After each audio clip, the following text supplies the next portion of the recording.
तुम्ही मला खूप दिलं. मी मात्र तुम्हाला दुखावलं. I am sorry. I am sorry Meena. दिदू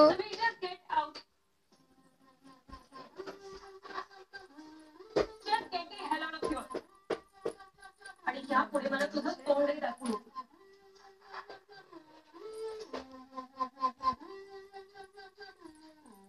अरे समीर,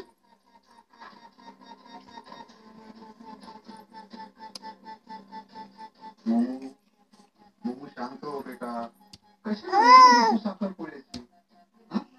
तो कुठे पळून जाणार होता का हा शेमळे? त्याची बिझनेस पार्टनर तू, त्याच्या आईची लाडकी तू.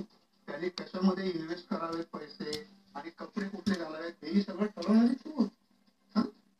अगं आपलंच शेत आहे, कापडीची घाई कशाला करतेस? पप्पा म्हणजे दरवेळेला तो सगळं ऐकतो माझं. साखरपुड्याच्या वेळी त्याने स्वतःच्या मनाचा विचार नाही कळत आहे. उलट त्याने आता साखरपुडा मोडला आहे या गेट खाली 4 गोष्टी जास्त ऐकेल तुझ्या तू. उद्या जाऊन सरळ त्याला माफ केलंय म्हणून सांग. तेव्हा चिडून ज्या गोष्टी होत नाहीत त्या गोड बोलून होतात. बिझनेसचा रूल आहे तो.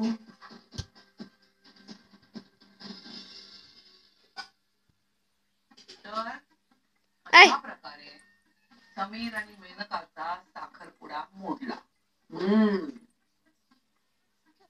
अगं, काय तुला ऐकून आनंद नाही झाला?